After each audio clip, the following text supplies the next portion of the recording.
It's the penultimate round of the World Superbike Championship. This weekend, Toprak Razgatlioglu could become a three-time champion. But he'll have to win all three races and have Nicolo Bulliger retire and score no points in the other. Anything can happen here at Estoril, and believe me, it usually does. Let's head down to the grid and pick up with James. Yeah, obviously the track temperature's coming up again, but it was not too dissimilar to this yesterday afternoon. We tried a few things on the bike. The bike's felt quite good from FP1. Qualified ourselves in a good place, so yeah, I think it's going to be a long race. 21 laps around here is a long race. But if I get a good start and hopefully hang on to the back of the front three, especially maybe Alvaro is a little bit slower than them guys, if I can hang on to the back of him and see what we can do in the last 5 or 6 laps. Good regards. Cheers. Yeah, real shame about his brother as well. Sam, we wish you all the very best with the recovery. He had an injury in testing, in practice, back at home, and he's got a contusion to his ribs, I believe, so I wish him all the very best. Anyway, you might be surprised that I've come to the front row, and Alvaro Bautista's on the front row for the first time this year. How are you feeling? It's a much nicer view from here. Yeah, for sure, no, especially, well, I've been in first row this season, but after the Superpole race, no, but not properly for the Superpole, no, so yeah, I'm quite happy, no, but yeah, I try to have the same feeling in the race. I know it's different because for sure bike is a bit much heavier than the Superpole, no, and now conditions are much hotter, no, so let's see. I will try to make a good start, try to enjoy the race, and try to do as the maximum that the bike allow me. Good luck, Alvaro. Thank you. Yeah, on the front row, he's got a chance if he gets off the line, which we know he does, because of his small stature. He will be into that first corner first, of a real possibility there. We've got Nicolo Bulliger. Tommy's just going to move out of the way. Nicolo, quickly, how are you feeling for this race?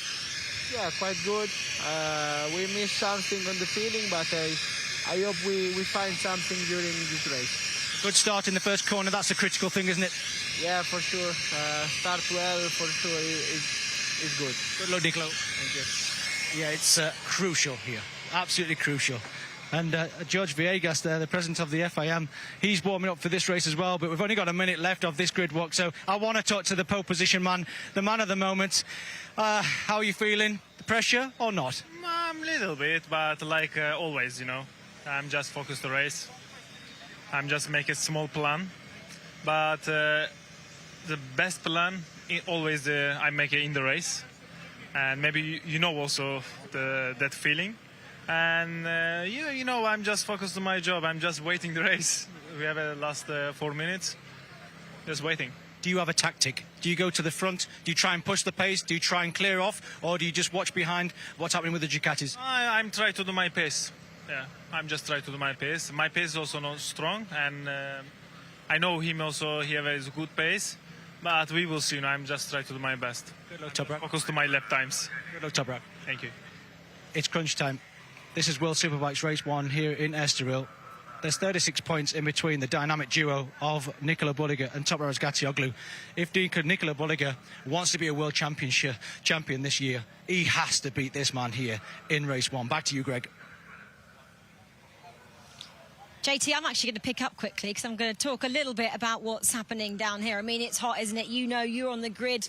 I mean, temperature's around 25 degrees Celsius, but track temperature is around 36, so it's getting hotter with every hour that we're getting into the afternoon sun here. In terms of what's happening on track, though, Shane, the top two look like they're in the class of their own, separated by 0.3. Then it looks like it's possibly Alex Lowe's, like he said, Locatelli needs to be in there.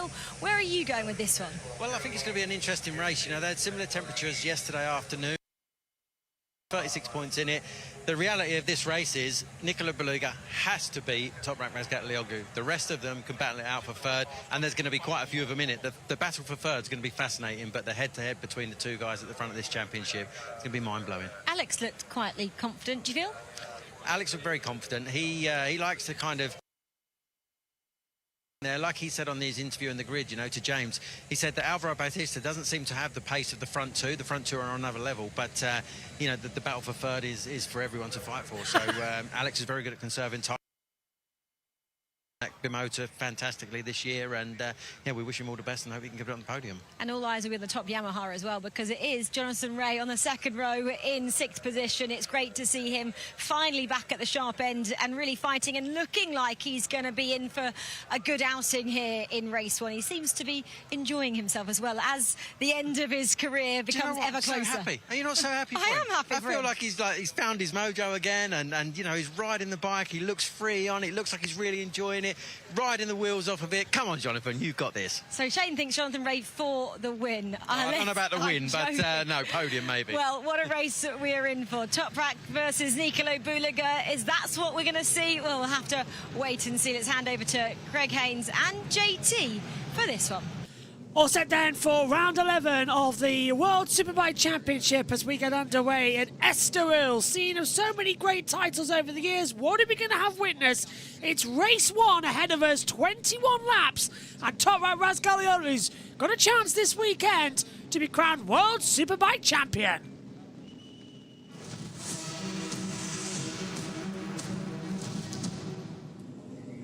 Round 11 and race 1 of the World Superbike Championship coming to you from the Estoril circuit in Portugal.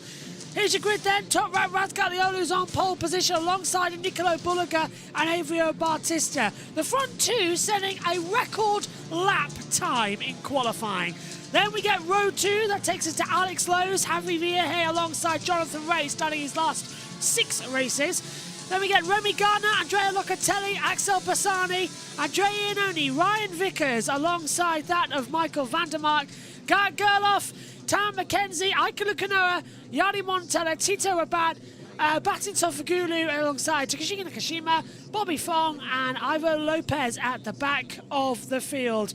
This is going to be very, very interesting. It's going to be the traction down towards the first corner. It's tight and twisty. The warm-up lap is underway. Let's check in with Greg Haynes and James Toseland as we head down the formation lap.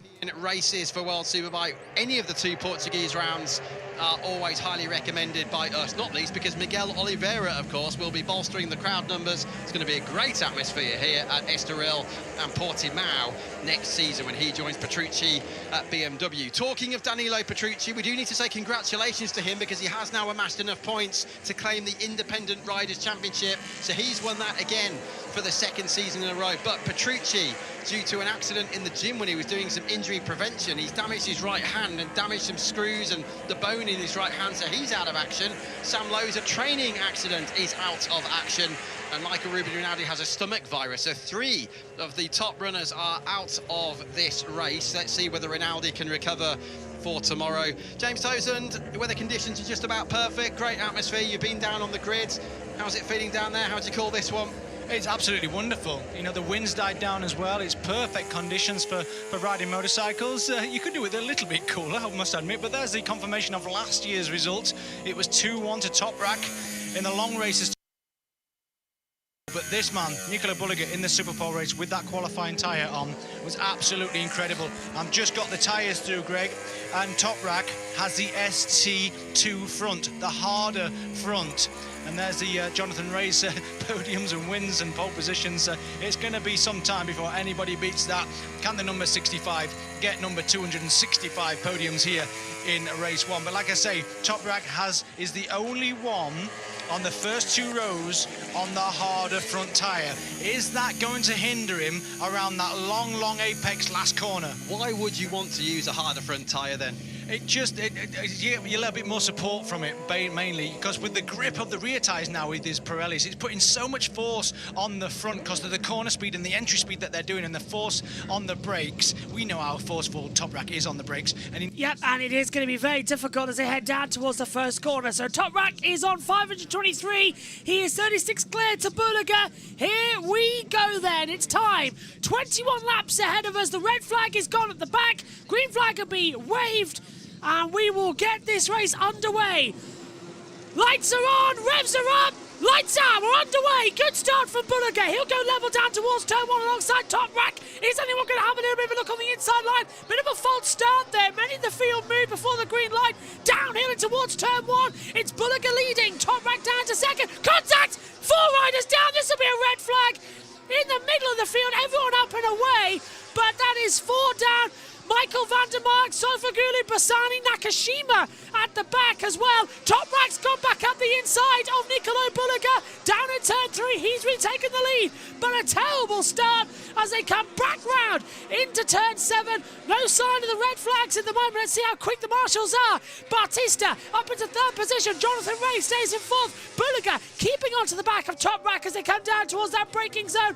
Now, dives up the inside down in turn 9. Retakes the lead. Toprak's going to try and go around the outside. And look at Bautista coming up the inside to help out his teammate Bulliger. Can he have the attraction back?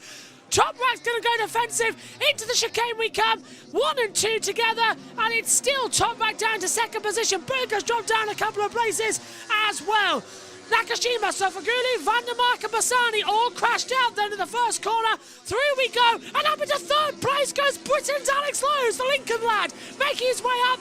Jonathan Ray trying to come back through as well. Locatelli down the order. Yellow flags out, no sign so far of the red flags. Red flags out now.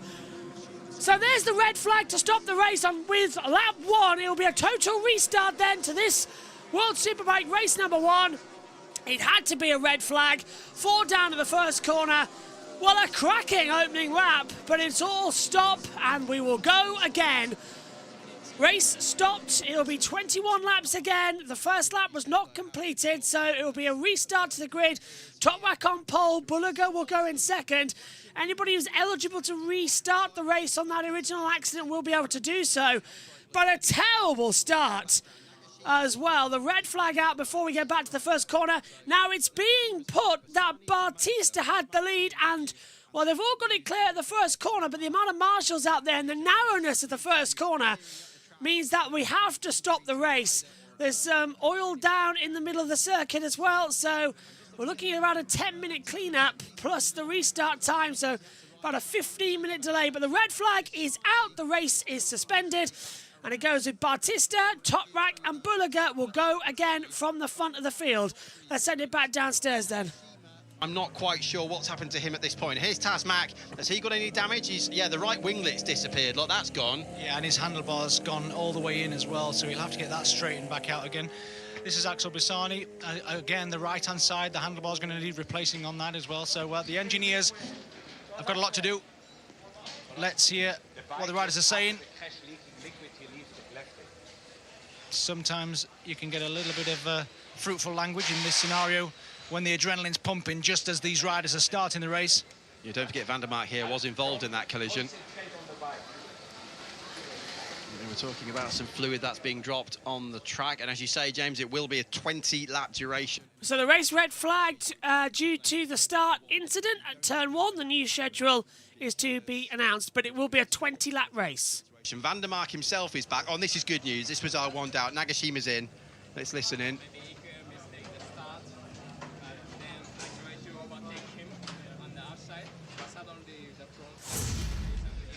Okay, let's try and unravel what's happened here. Nagashima is on the Honda now. Lecuona, look, number 7, he's had a problem. I said it at the time. Now, Bassani's on the white and green Bimotor on the inside line. Let's have a look to see what happens. He goes up the inside of Iannone. Van der Mark just behind, and there was a... Oh, dear, oh, dear. Tasmac was so lucky to get it. Oh, that could have been really nasty there, Nagashima. Look at his bike coming back, doing a complete U-turn. Yeah, just zips around everybody, and that's the horrible thing you get here at the first corner at Estoril. Even with the regeneration work, it's like 1986 all over again in Formula 1 with that first corner crash with Martin Brundle all involved in that one. Just such an incident. 3 into 1 doesn't go. Bassani went down. He got collected by everybody. Michael van der Mark was sort of the sandwich in the middle, and then everyone just goes down and nowhere to go. Well, actually did such a good job there of avoiding Axel Bassani on the floor, but absolute carnage. Yeah, what a mess. But the good news is everybody is okay. Let's just quickly listen into Axel Bassani, then we'll head down to Shaky. But let's just see if we can hear what Axel is saying. He's obviously hurt his right hand a little bit there.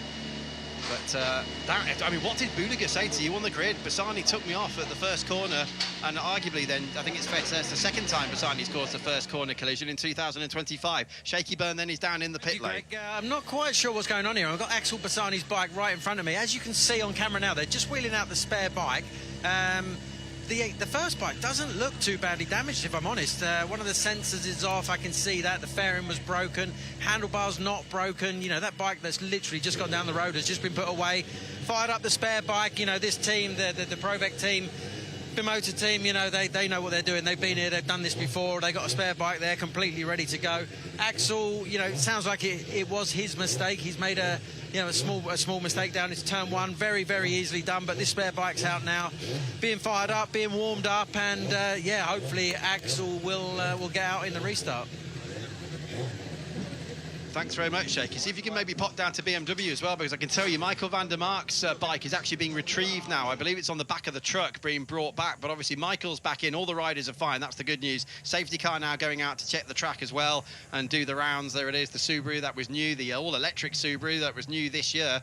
But I wonder, because if van der Mark's bike is too badly damaged, they might have to switch to the second one. I think it should be fine, but they are up against the clock now, James, as Alex Lowe's makes his way back in. He got through that melee unscathed, thankfully. And just to remind you, the pit lane will now open. We've just had the confirmation at 12 minutes past the hour, which is just under about 5 minutes from now. And Shaky has made it to BMW. To each other. I've paced my way up the pit lane. You can see Michael van der Mark's bike in the background there. They're changing the wheels. Not too sure what was wrong a bit. Michael in the background there, sat there composing himself and getting him together. It's a very, very difficult time for a rider when the races get red flag like this after just like one lap. You know, you've got to come in, you've got to completely reset, get yourself together. The team have got an opportunity now to have a look at that BMW to see if there were any problems with it, but they seem fairly happy. The new wheels are going back in, as you can see, being tightened up at the front there. Yeah, they'll be ready and good to go, I should imagine, for the restart at 12 minutes past 2. Thanks, Shaky. Great info there for Shaky. In the thick of it, in pit lane, this is where the engineers really do earn their crust, getting these bikes repaired and safe again to start the second start here in race 1 in Estoril. This is high pressure. Toprak has got to do all of that again. He's got to get away with turn 1 again. He got to turn 1 in second the first time out because Nicola Bulliger got the whole shot. And I can't stress to you just how much risk there is going into this first corner when you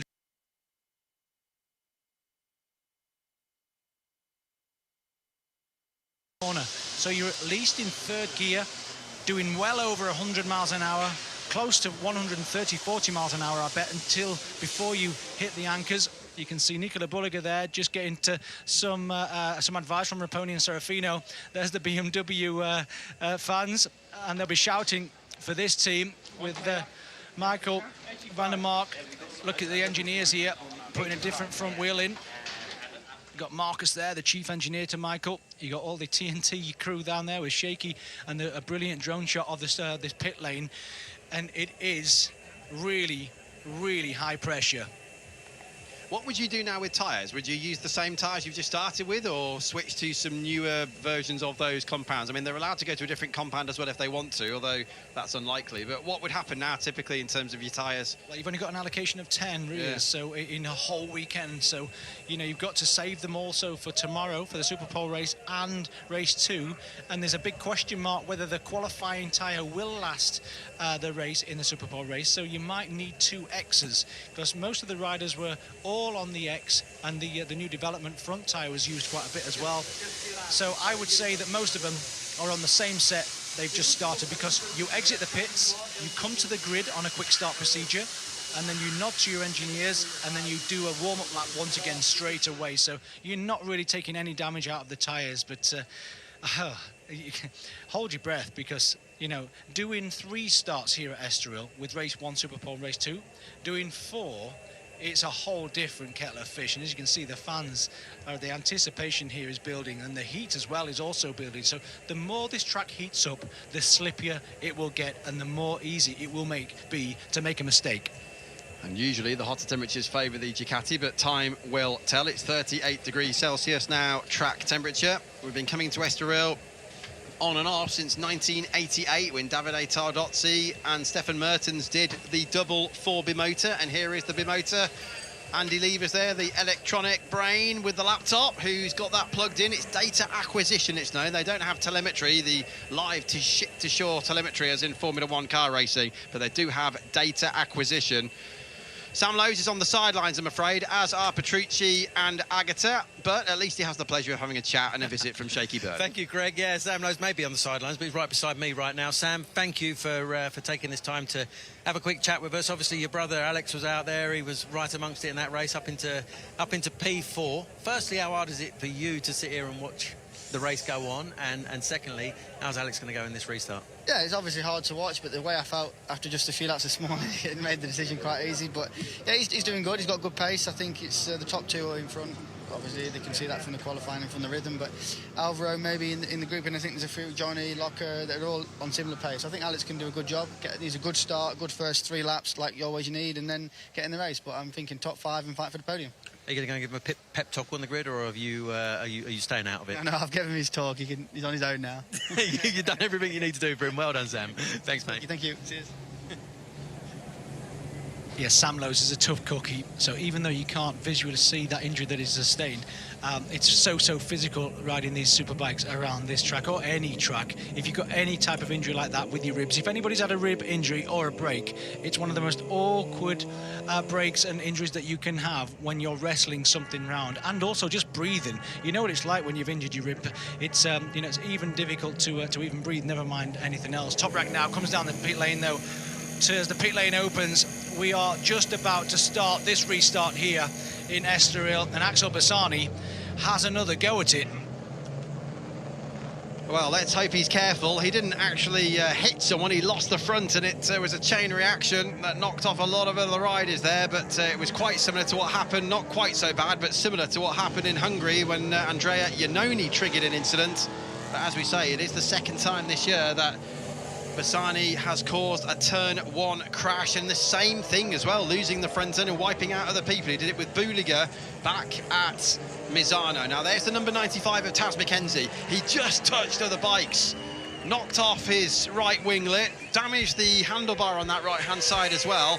And this is the opportunity for these riders to check their bikes and make sure everything is okay. Otherwise, they'll dive back into the pit lane at the end of the lap. This is Tetsuta Nagashima. He was also involved. We can also inform you that the stewards have been looking through the incident with the various angles available to them, track cameras, CCTV and on boards, and they've decided no further action. They've put it down to a racing incident. Sofoglu, as you can see, look, getting very, very agitated. They've not made it out in time. Now, this doesn't mean he can't start the race, but the pit lane exit is closed, as you can see for yourself. Even though the graphic says it's open, I can tell you it has closed. He's got the FIM officials down there as well. So, James, if he can get away, he's going to have to start from the pit lane now, isn't he? That's going to be the lesser of two evils for Bahattin Sofoglu. And what annoyance for him, because although he has a 2024 spec engine, he does now have a 25 frame and swing arm available to him. So hopefully for Moto X, they can actually get that bike back into the race. Yeah, maybe start from the back of the grid if you can get out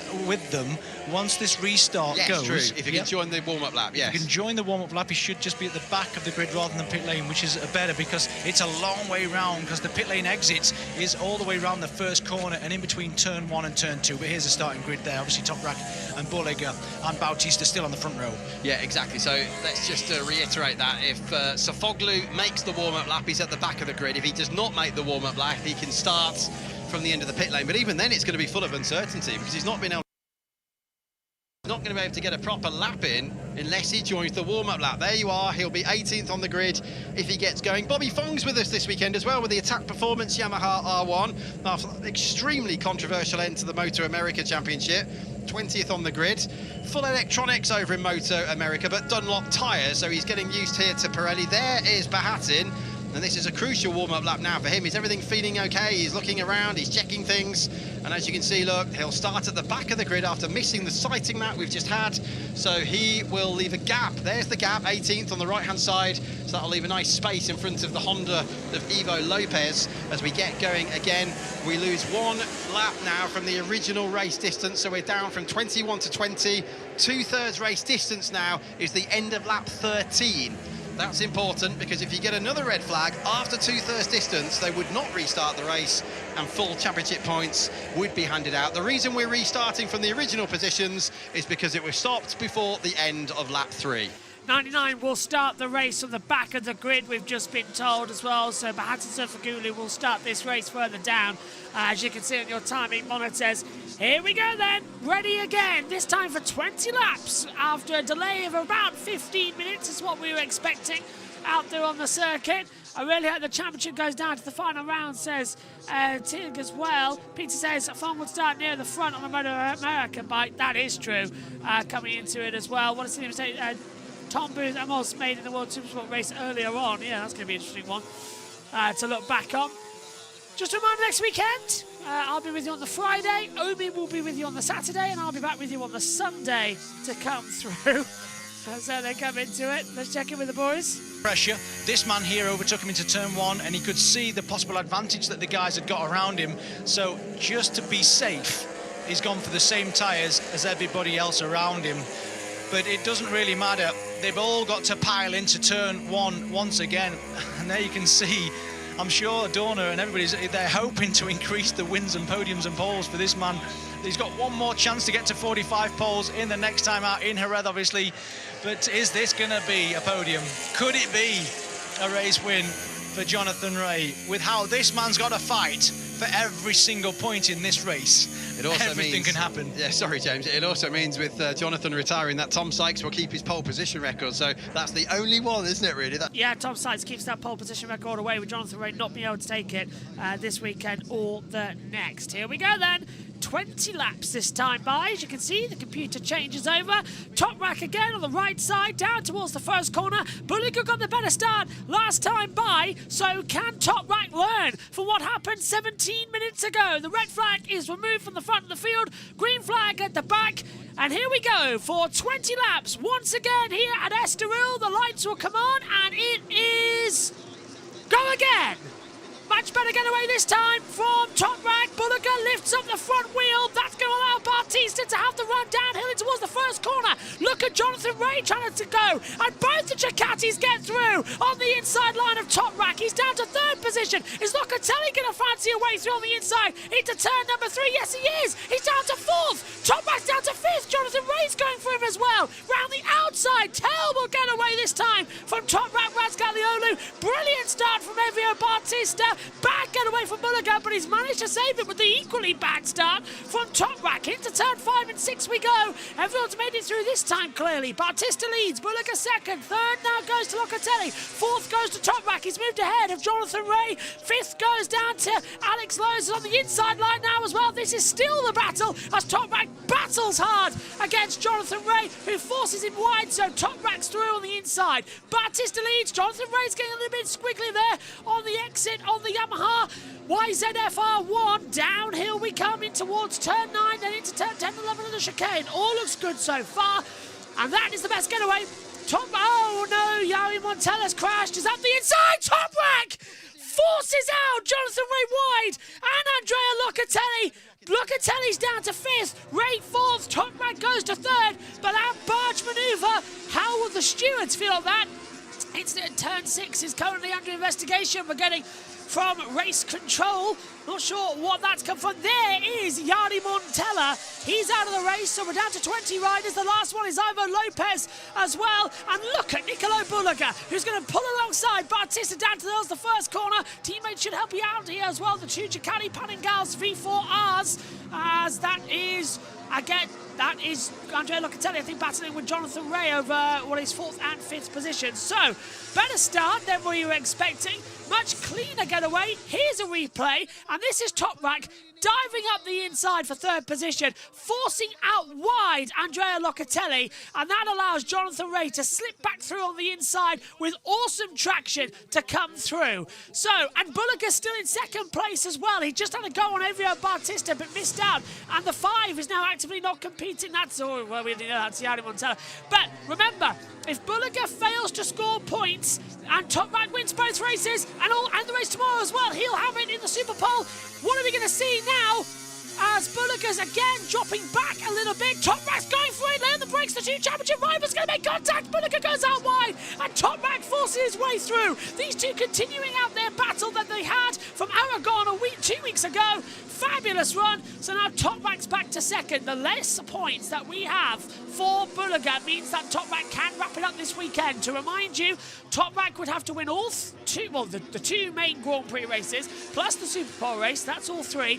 And in one of the races, Bulliger not to score. That's how it stands at the moment as the TV pictures break up in front of us at the worst possible time, because we've got Toprak Razgatlioglu going for a move as Batista's rear tyre sliding almost a high side from Toprak, but as we head down towards turn one, they go towards the pit wall. Can Toprak find the traction down the inside line? Late to the brakes. How much has that BMW M1000R got on the front end brake? The rear tyre comes up into the first corner, and Toprak takes the lead of the race. He's never won here before as Toprak. He's going to have to see if he can do all three races. He didn't manage it last year to come into it. He's done a 1:36.609, but race one's always been a bit of a hard sell for him as they come round. Ray and Locatelli battling out hard as well. Brilliant getaway as Bulliger now takes second position away from Batista. Can he have the traction? Bulliger knows it. Batista's looking up and down, but Bulliger still can't get through. The timing monitor's put him ahead, but he's not ahead yet. Can he do it now? Down to turn 6. He's going to have to think about it. Batista needs to go wide here and allow his teammate through. He does just that. The team orders playing in then, because Batista knows that it's Bulliger who needs every point that matters. Down we go. 18 to go then. And Jonathan Ray in 4th position, looking for a little battle now with Batista. Toprak, though, beginning to take away like he does. No one, he's now 6/10 of an advantage. The front gap at the moment was 3. We're riding with Jonathan Ray through the chicane, the backstretch. Whoa, that was Batista dropping it. He saved it on his elbow as he comes out into the last 2 corners. We go now. Toprak needs to have an advantage here over the line of about a second. What is that gap going to be as the exit? Look at the BMW. Perfectly sliding away on the Pirelli rubber. Over the line, the gap 1.132 seconds to Bulliger. So that's enough to be able to have the advantage to just take away and protect the lead. There is Alex Lowe's dabbing up the inside line of Andrea Locatelli into the first corner. Locatelli doesn't know he's there. Sam Lowe's, his brother Alex Lowe's, well, the twins having to set up a little bit there as well. Sam's not racing after finishing second in practice 2 yesterday. An injury in testing has hurt his chest and his ribs, so he's taken this one out. Oh, and out goes Aikilu Kanoa. Aikilu Kanoa has crashed at turn 3, and it's a big one. He's up and walking. The bike, however, has ended up deep into the gravel trap. The marshals will pick it up and get it out, but Aikilu Kanoa is out of the race. He's down at turn number 3. This is down at turn 6. Toprak 1.132 according to my timing monitor. Well, there's Lucanoa out, and the 7 now not actually competing. He's going to drop. Oh, hello. That's a brake failure because he's off the bike miles before the bike's even arrived into shot. So he's had to jump off that. So not the best getaway to come through. It is getting frisky between Toprak and Bulliger. It's what we want to see. It's what this action needs in this race. So, Batista in 3rd, Ray in 4th position, still trying to find some traction.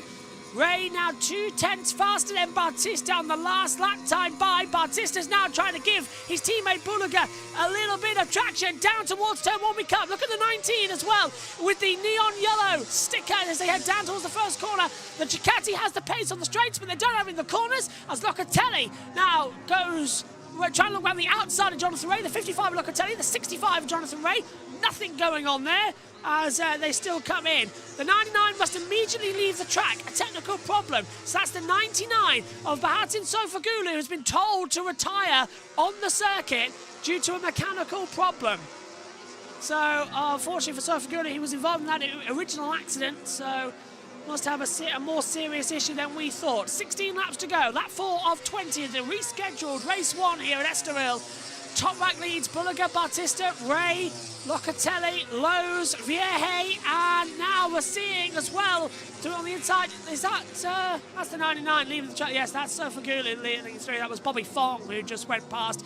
And yeah, there's the black and orange flag, the meatball flag going out for the 99. with the LED panels. Looks like there was something at the back of the circuit. I just heard James Tosden talk about as they go through the mini sectors. There is Jonathan Rea, though. Sorry, that's top by Rascaglione, leading by 1.7 seconds. Jonathan Rea is being told not to hold up Locatelli. So there's messages going to go out. Yellow flag into turn 3. No further investigation coming from the stewards. So that's something at least.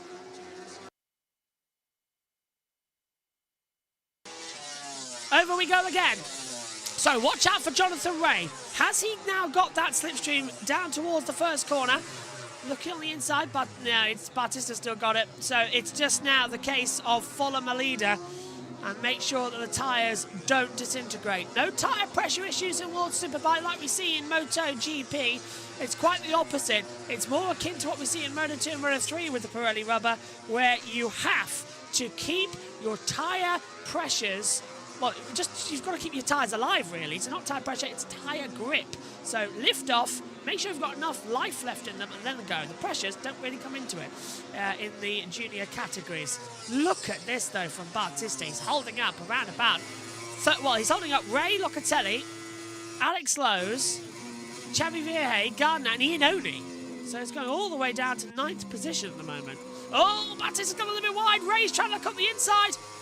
Come on, Johnny, what have you got? Show us why you're not wanting to retire. But he is retiring. But he's sort of said in the interview earlier on with TNT that after the success I'm having in the last few races, has announced my retirement. Maybe I won't, because he's still got some traction. I'm sure Goodwood would be calling.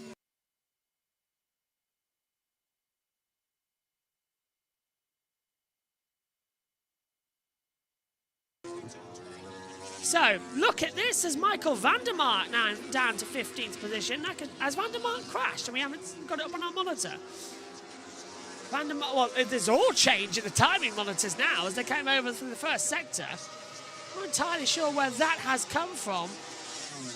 But Ivo Lopez in 17th. Michael van der Mark has gone down into 18th position. He's lost 8 seconds. I'm trying to see him on our rider tracker, and I can't. I can't see the 60 anywhere on the circuit. And he's in it. That's the 99. So that's Sofa Gulu. There's Rinaldi's garage just alongside him. Yeah, I can't see the 60 on the tracker.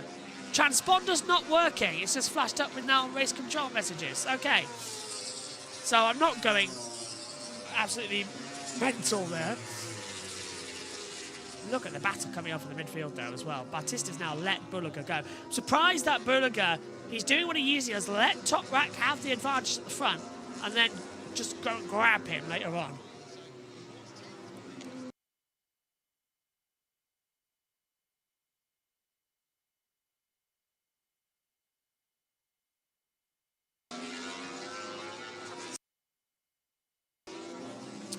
So, there is Ian Oni battling with Gardner. Famous history with Andrea Iannone, of course, coming into it. Let's take a replay.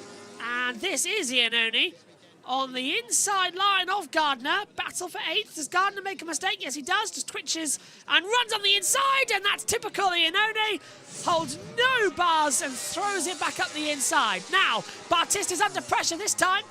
Can Jonathan Rea have the pace on that Yamaha? Now, the difference is with motorcycle racing, especially the World Superbikes, if you're joining us for the first time, the World Superbike, it's the same bike that you can then go and buy in store. So, obviously, with the Superbike, there's a little bit more tweaks, there's a little bit more engine capacity, but the basic chassis, you can see it win on the Sunday and you can go buy it on the Monday. It's a very easy. So you can have Toprak's BMW, you can have Bulega's Ducati. They're all for sale. It's a proper series as they come through. There is still Bautista going through.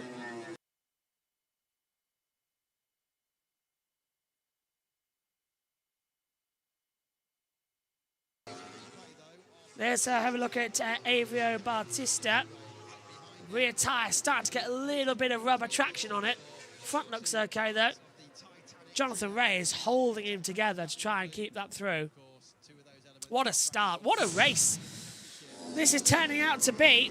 This is only race 1, remember. We've got the Tissot Superpole race tomorrow. And then we have race 2, and then just one more weekend left. In 7 days' time, we will be in Jerez for the season finale, and it looks like it'll be a championship decider as well between Toprak and Nicolo Bulaga. Can Toprak become a 3-time champion this weekend? Bulaga can't score, so it might push it if we have it. Remember, Toprak needs to win all 3 races, and Bulaga can't score in just 1. So even if it sees that Bulaga scores now with second, the championship is still mathematically in contention to be clinched this weekend. Baptista's doing an amazing team job, by the way, holding up Jonathan Ray. And that's Alex Lowe's moving up into 5th position. He's passed Andrea Locatelli. So there's a little bit more of a move gone. Podium for Ray, let's come on. Well, Jonathan Ray has never been off the podium here at Estoril. That's an interesting fact there. He's never been off the podium here. There's Lowe's diving up the inside. The 22 taking it with ease from the 55. 12 to go then. They're all still battling together. We know that, by the way, Bulaga last lap that time, 1:35.960. Toprak 1:35.927. So they're setting remarkably similar times, but there's still traction to be go as we come towards half distance in that race. Let's head check in with TNT. Corrona's team crew chief, and worked for me 2005. He said that Iker came in quite irate.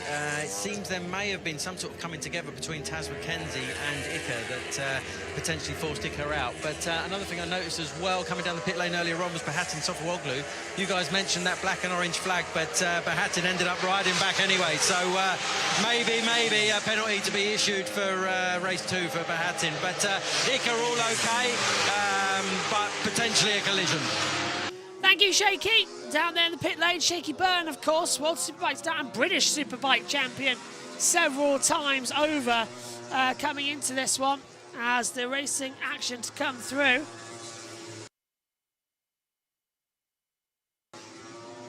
Batista's a 1:36.680, still trying to get that traction. Lowe's in there in 5th position. Well, this race is being a bit spicy, isn't it? As look at Batista, he's kicking the rear of that bike out. Of course, anybody who's watched Classic... Oh, I'm going to interrupt myself because Batista almost flew off the bike coming down into turn 9. Just the front wiggles, the rear wiggles. He's got absolutely no grip left. No wonder his lap times are falling so dramatically. I wouldn't be surprised. Look at that, really coming out of the hairpin as well. The same actually coming from the 55 of Andrea Locatelli. They've got to be so careful here. Really, really careful. Batista's gap to Jonathan Ray is now 0.5 of a second as they come through the chicane. Look at all the gravel on that part of the circuit as well that they have to navigate through. Absolute madness here as they continue to attack and charge. Jonathan Ray in 4th position.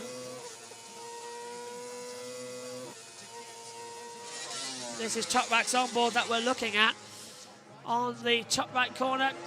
Just continuing to have it. Batista now actually gaining time. Alex Lowe's might be on for a podium here as well, actually. But I'll be about to see Jonathan Ray for the first time be off the podium in the Superbikes. Anyone's lost losing sound from time to time? Yeah.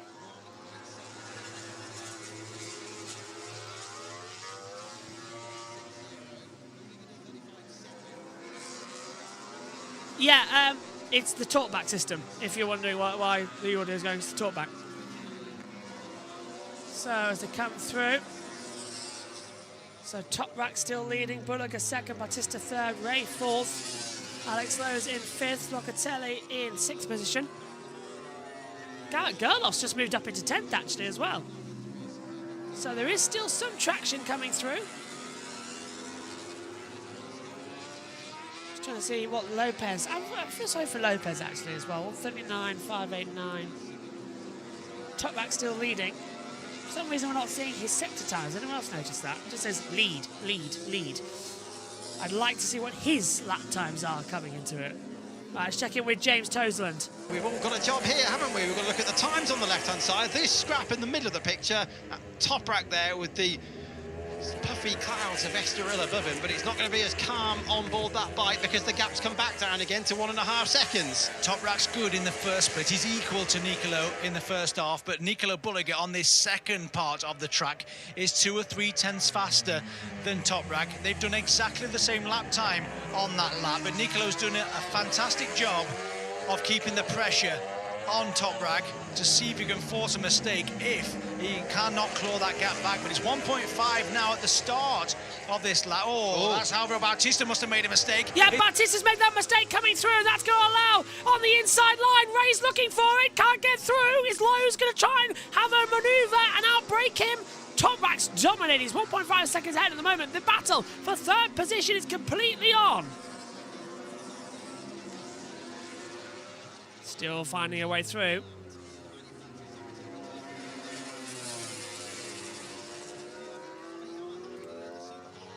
Still trying to go down the brakes. Oh, he's gone wide! Bautista way wide, but the air dragged Jonathan Ray in the second part of it out wide. Alex Lowe's has got something else here. If he can just sniff that correct opportunity, he can send it through to try and have a go through. Everyone's cheering on Jonathan Ray, who is in his last 2 events here and Jerez. Then he's gone, retiring from the championship. Let's have a replay. So that was way deep from Bautista, off the circuit, in fact. He'll get a track limits warning for that. Now, he does come back on directly in front of Jonathan Ray, but was Ray ahead at any point? No, he wasn't, so he can't claim the position should be given back to come into it. Over the line we go. 8 laps remain in race 1 of the World Superbike Championship. Just seeing as well, Xavi Vierge in 7th position is closing in here through turn 1 into turn 2. This used to be banking at the second part of the circuit, but they managed to extend it wide. There should be a motorway just alongside it, so they've extended it out wide, allowed a bit more runoff. As I was saying earlier on, before Bautista almost sent it to the moon, if you watched classical Formula 1 races here at Estoril from the 1980s and 1990s, you know exactly what this circuit can do. One of the first ever classical races I actually saw of Formula 1 was Estoril. But yeah, Jonathan Ray, been a fantastic career so far, says Ting as well. I agree. And now look! Look at Bulliger! He's caught up Toprak 3 tenths on lap 10. 3.5 tenths lap 12. He's right behind him. And now the gap is less than a second. Every time, Toprak pulls away and Bulliger saves his tyres and just goes on the attack. Once again, we've got 2/3 of the race now completed. So if the red flag comes out again, the race will not be resumed. So we now have that ability. But we're going to get a side-by-side finish here. We know it. So, hang on a minute. World Supersport Race 1. The pit lane will open at 3:10 local time. And the race starts at 3:25 local time. And British summertime, actually, because we're in the same time zone. Let's not forget with Portugal. So it's the same time there as it is here. It's more of a home event for many of the British riders. As we now see Andrea Locatelli on the Italian just wiggles downhill on the braking zone to the first car. Bautista's made a storming getaway. He's back up into a second. So I only assume that Jonathan Ray's made some kind of mistake. Alex Lowe's all over him as he comes uphill in towards turn 4, pulling that throttle back as they head up into 5 and 6. And yeah, I thought Bautista had dropped it then, the way that camera was panning quite quickly. Bulliger is moving. The gap now closing. It's 6 tenths of a second, so the race lead is still coming on. There you see the change of time in front of us as well for the positioning for the World Supersport 300 race, I should say. World SSP 300. They need to get snappier names for this. I heard of it. No, next year there's a couple of changes coming. Bulliger was half a second faster on that last lap time alone. Toprak 136.238, Bulliger 135.736. Time, attack, again, more. And look at the suns. The sun has literally clouded over the last corner. So now that's going to be helping out tyre temperatures. 6 laps to go here at Estoril. What's the gap over the line? It's 0.623. Bulligo pulled a 10th on that last lap, and down towards the first corner, he gained 15 thousandths of a second. The rate these two have been going, that is the equivalent of a race victory, and Alex Lowe's looks a bit under pressure here as well, as at the inside, that's Andrea Locatelli making a move on Jonathan Ray. Jonathan Ray's now dropped back into 6th position. Lowe's has gone through, Locatelli's gone through, Jonathan's dropped back into 6th position, so it looks like that podium streak is not going to continue. Here's our race leaders though, the BMW of Toprak Razgatlioglu, the Turkish rider who's going to be moving up to the Prima Pramac Yamaha squad in MotoGP next season alongside Jack Miller, is battling hard against Nicolo Bulliga, the Italian on the Ducati Panigale V4R, who are locked together in the championship fight, and if Bulliga wins a race this weekend, it really will put the championship down to Reth. Toprak needs to win all 3 races. If he does, then he's got a shot at the title, but Bulliga can't score in just one of those races. He needs to be more points ahead combined at the end of it, because we've got 2 normal distant races and the sprint next time out. Over we go. Bulliga still 8 thousandths quicker. You can sort of sense the drama that will come from this, because he's not going to go all out straight away. He will find the time. He'll find the opportunity to slip through over the line. Right, what's the gap now? It was 6 tenths in the last sector, so what's it now? 7 tenths over the line. 0.704. Bulliga's closing. Sectors 3 and 4 are the better run. But we've seen this so many times this year, that Bulliga closes in on Toprak but can't ever get that move sorted. Is this the first time that there will be just that little bit of dissension in the ranks and we'll actually see a change of position? They've got 10 seconds to Bautista, by the way. Ivo Lopez, who's in 18th, the last runner, is 55 seconds behind this field. The gap now 10 seconds to Bautista. Here's a replay, and this is Locatelli on the inside line of Alex Lowe's 4th position into the first corner. Locatelli on the inside line into the right-hander, and he gets through on Alex Lowe's. So the Brits now run 5th and 6th, and 13th and 14th. There's Michael van der Mark still in P15. I don't know if his transponder started working again or not. I think it has, because he's now put up again. But Nakashima's down in 16th place. And they are moving up and down in the sector times as well. Yeah, Michael van der Mark in 15th. So we're coming up with 4 to go. 5? 5 to go. Still a bit of a twitch as they come over the line. Such a dangerous run now. Look at this from Xavi Vierge on the 97. He's looking very racy indeed. The former ace in Moto 3 and Moto 2. Moved over to World Superbike, hoping to get a run in MotoGP in the full-time seat. I hope I'm not just talking rubbish there and I've completely gone in my own head. As they head down towards the first corner. Down to the first corner. Vierge's going for it. Yeah, Xavi Vierge, I thought so. I'm not going into my own head. I am correct. Moto 2 Championship, 110 starts, no wins, 4 podiums, 3 poles, 2 fastest laps. Superbike World Championship, of course, coming into it. 138 starts, only 1 podium, but more points in the Superbikes than he does over there.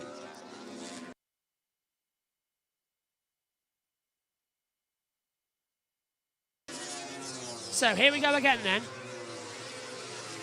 Just trying to have a quick double check. Yeah, 2021 was when he ended. I've covered Moto 2 a long time. I'm just now remembering how long I've actually covered that championship as they come down once again.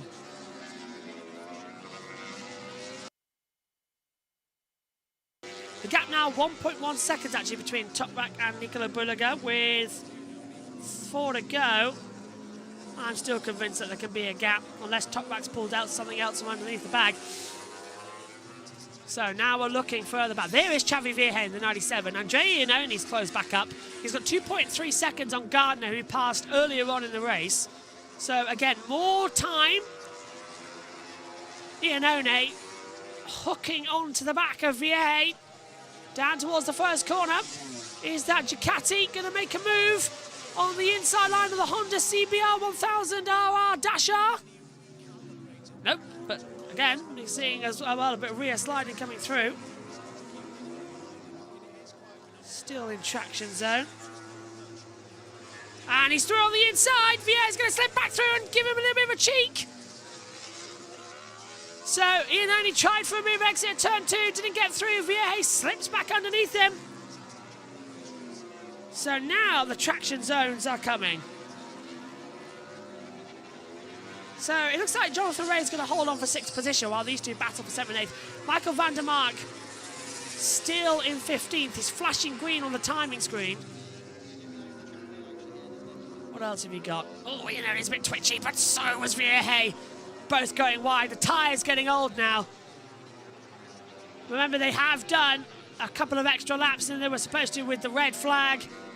They've done an extra warm-up lap, sighting lap, first lap. All did it again, so that's 3 extra that's been put onto the tyres.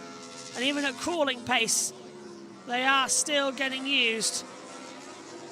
Coming up on 2 laps to go soon. Oh, look at Berliger! He almost gave Top Rank the title! Coming out of the last corner, getting on the curb, and just absolutely losing control. He just held it down to the first corner. The gap 1.2 between Top Rank and Berliger. What the hell happened there? Look at that, the gap now 41 points in the championship.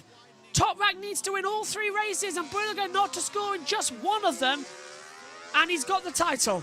If he's more points ahead than what's available after this weekend, well, that's the simplest way to say he's champion. That's a very Will Buxton line. Watch this. Top Rank gets on the curve fine. Berliger comes out at an angle. Rear tyre is accelerating up gears and just slides from underneath him.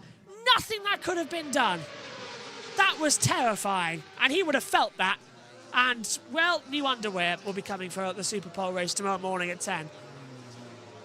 Top Rank controlling it, but now he'll start to relax a little. Whereas with Berliger, he's going to push hard. Can the Flying Turk still do it here in Estoril? He's looking on form through the chicane. It's a big ask. He's never won all 3 races here before. The man who dominated World Superbikes last year went on a complete run. Something, was it like 15 race victories in a row for Top Rank, broke the record. Over the line. This is the last lap then of race 1 at Estoril. Top Rank leading by 1.5 seconds to Berliger, who seems to have just set off a second. He knows the championship is slipping away, but he's done all he can do. The top 2 in the championship are 13 seconds ahead of where Avio Bautista is in 3rd place.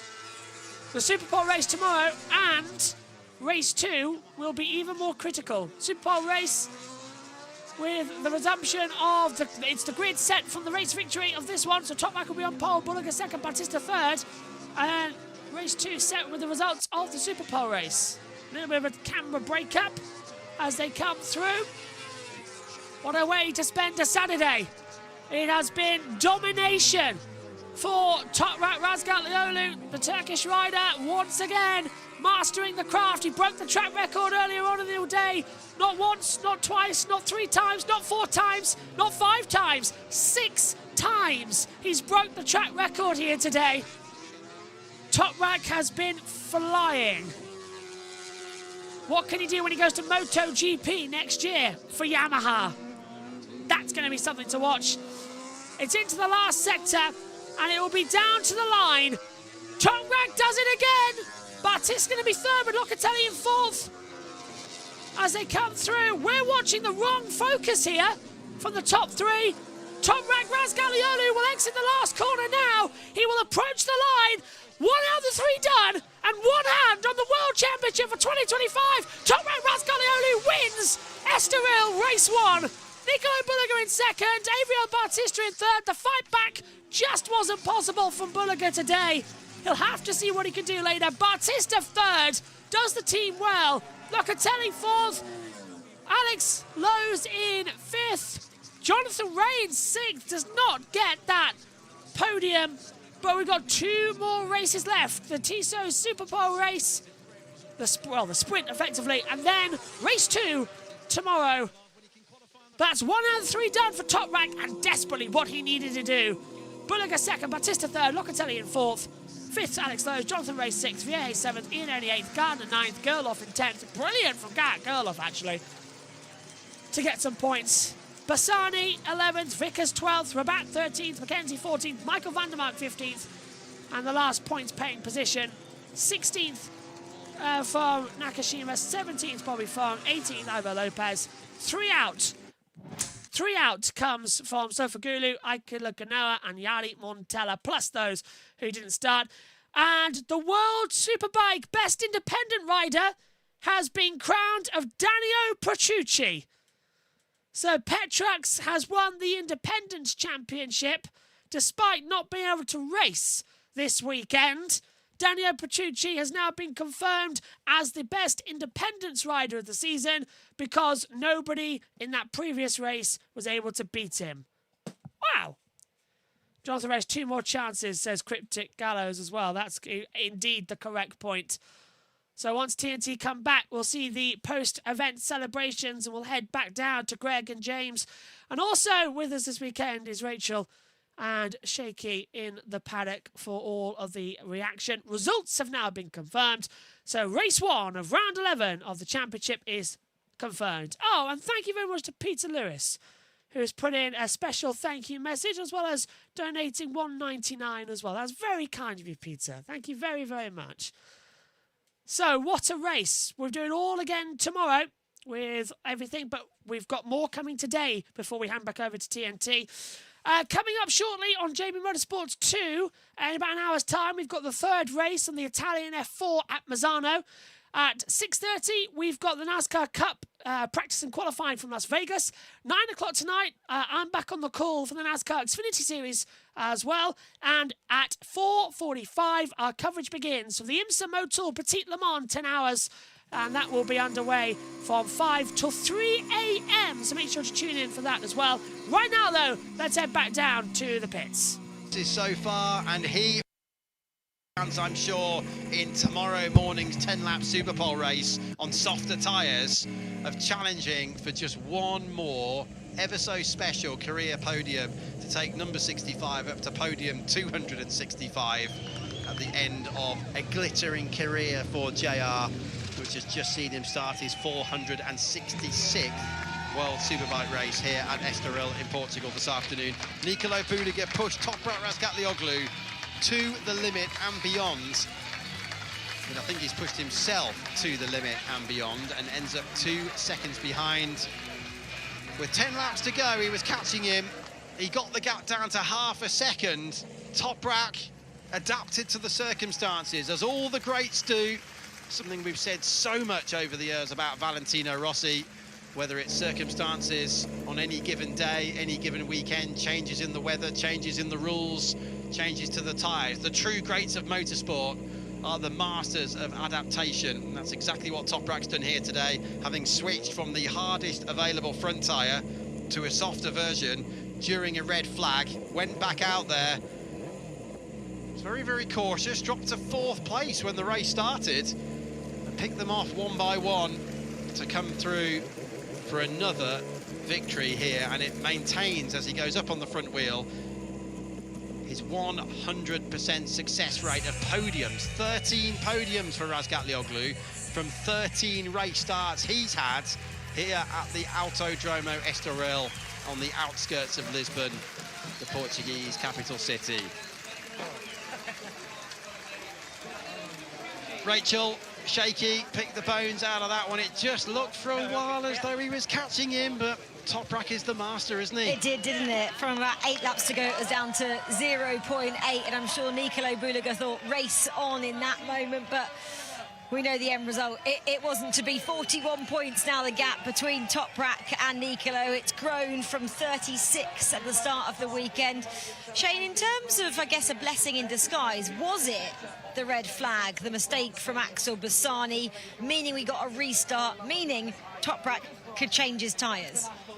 Well, I think, honestly, that, you know, he said he used the SE2 tyre, the harder of the two front tyres. It's really interesting. He can make the SE1 work, but the longevity of it, obviously, being a softer compound, it works really, really hard over race duration. So in the Super Bowl lap, to push that last little bit, he went to the harder front tyre to give himself more to push against, to force the tyre. He said the bike didn't turn quite so good, but you've got more stability on braking and stuff, and he opted for that.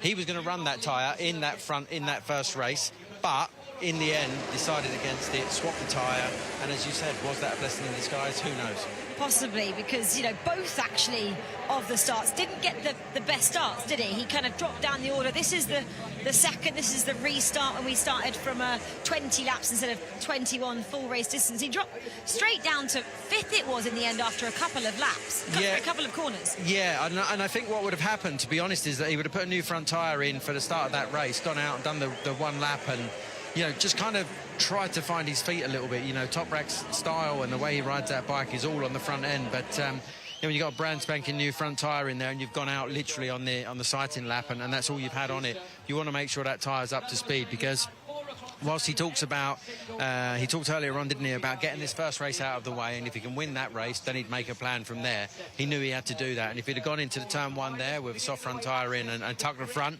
then that wouldn't have been a good look at all. So yeah, I think he's just being sensible, managing his race well, and ultimately got the job done. Does this change his plan for tomorrow? I don't think he should after what we saw today. Well, we'll find out, because we can hear from our top 3 podium finishers now with James. Well, it was a fascinating race here in race 1. I thought Nicolo was going to be able to catch Toprak and challenge for that victory, but it wasn't the case, unfortunately. I know how disappointed you'll be, Nicolo. You got really close there, but the last few laps, did you cook your tyres in the middle of the race? Yeah, unfortunately, it was difficult to overtake Alvaro the first laps, and for Toprak was a bit more easy. Then he was very smart. He pushed the lap, exactly the lap that he passed Alvaro. He gave me a lot of meters, and then I tried to recover him. I give everything, but unfortunately the last 5 laps I was destroyed the front tire, and I was riding on the eggs. So yeah, unfortunately was another second position, but anyway, I never give up, and we try something more tomorrow. It must give you some confidence now for tomorrow that you can match the pace.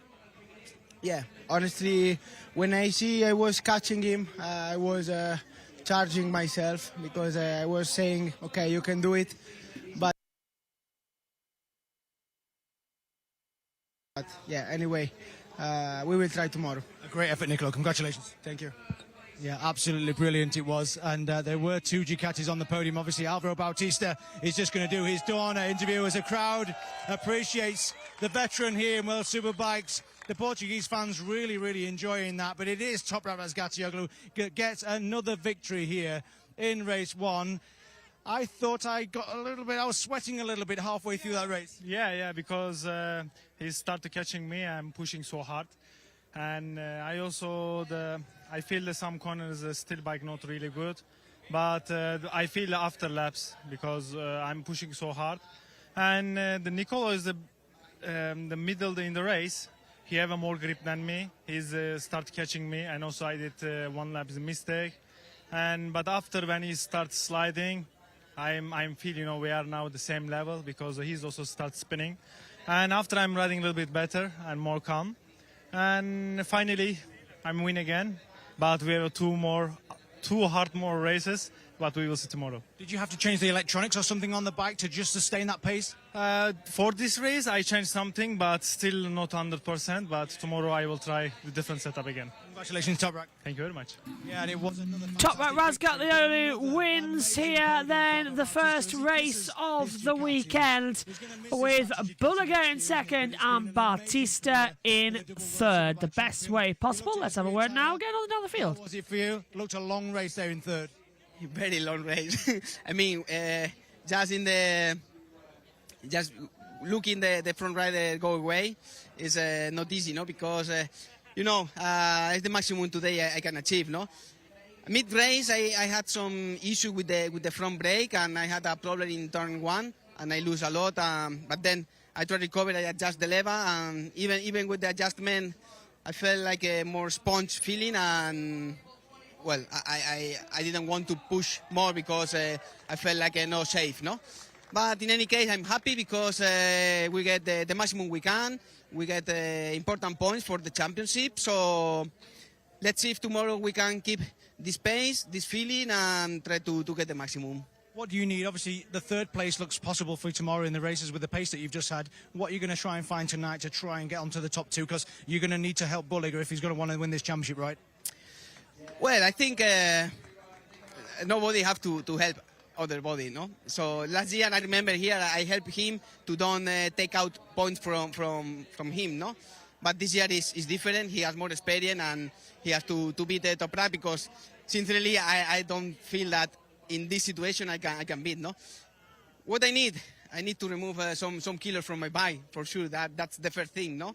And then, yeah, I think it's difficult, especially the first laps. It's impossible to ride. I mean, the bike just push me out every corner, so it's difficult. And then when I start to more or less be the guy who ride the bike instead a passenger, the tires are like 8-9 laps, so it's like difficult, no? In any case, I'm satisfied because it's the maximum we can achieve today. We did it, so let's see tomorrow. Another positive day. Good luck tomorrow, Alvaro. Thank you very much. Back to you, Rachel. We're not going to see any team orders, are we, tomorrow from Alvaro Bautista? What makes you say? He's got more experience. Let's see how he does tomorrow. Nicolo, though, we're obviously listening to him, and he was saying that it's actually the front tyre he felt that he had absolutely no grip on. Obviously, we saw him bring the gap between him and Top Rat down to 0.8 in the middle of the race, but the front tyre was his problem, Shane, and you were a little bit surprised at that. Yeah, I mean, I think it's This is Bulliger's, by the way. This is Nicolo Bulliger's bike in the middle of the picture there, yeah. I mean, it's easy. Automatically think, you know, that those motorbikes there, every single one of them will have at least 250 horsepower. It'll be 168 kilos. The power to weight is absolutely phenomenal, and they've just hammered them for like 21 laps. So you always assume when a rider talks about tyre issues that they're talking about the rear tyre. We saw obviously Nicolo have that big slide, about 2 laps to go out onto the front straight, and thought, oh well, it's obviously the rear tyre that's gone. But sometimes when you lose a bit of feeling for the front tyre, you just can't dig it in, you know, on long trailing corners like that last corner.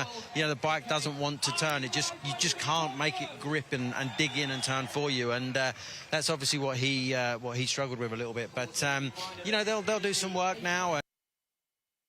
He said at the start of the race it was very hard to pass his teammate, and it's always going to be harder to pass your teammate because he has exactly the same material as you. You know, the differences between, for instance, the BMW and the Ducati are such that, you know, maybe the Ducati has a strength just before the BMW's weakness, or vice versa. So you can create an overtake, but when you're fighting somebody in exactly the same bike, you've got all the tools underneath you that they have too. So it makes it more difficult to pass. But he'll be ruining that a little bit and wishing that he could have got onto the back of Top Rack a little bit earlier and just kind of settled that pace. But I'm sure after the Super Pole race tomorrow, for the long race on tomorrow afternoon, they'll try to do just that. I mean, I think we're probably looking at the Super Pole race and thinking that is Nicolo Bulliger's best chance. What will the strategy be? Will he go back to what he did last year and put that qualifying tyre on? What do you expect him to do? I would expect exactly that, yeah. The Super Bowl race tomorrow is just going to be all-out war.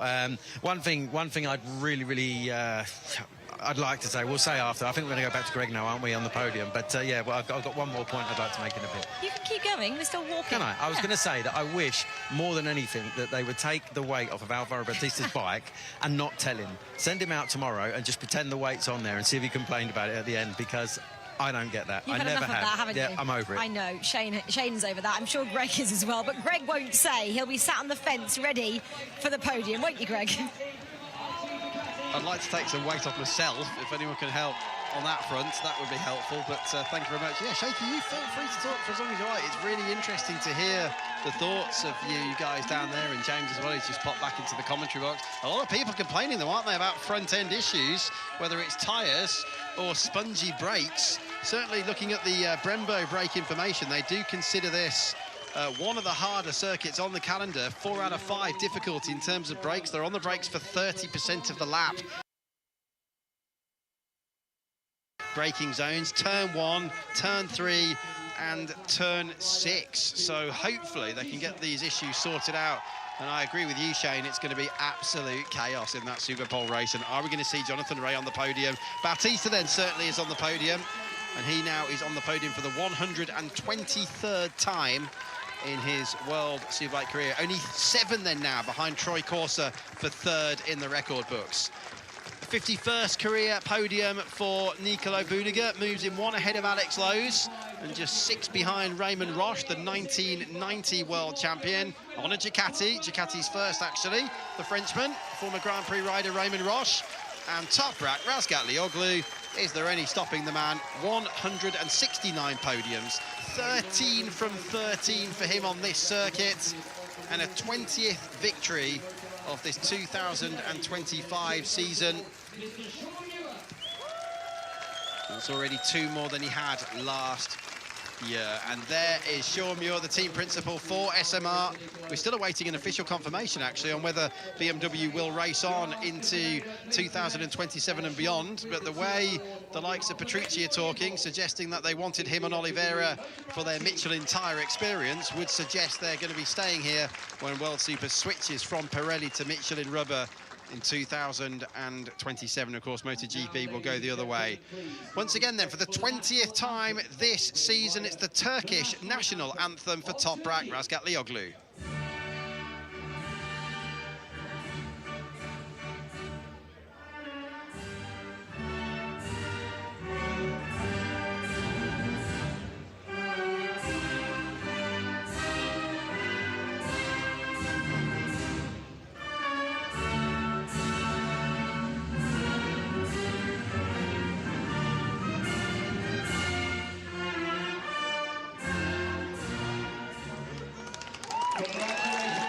25 is the most wins Toprak could have this season, so he will not be able to beat Bautista's most in a single campaign, which was 27 a few years ago.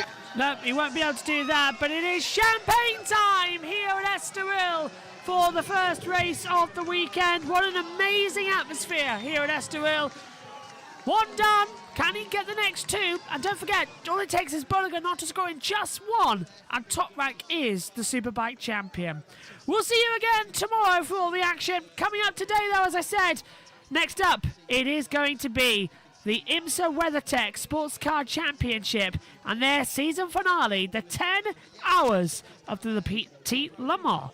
We'll see you soon. Take care. Bye-bye.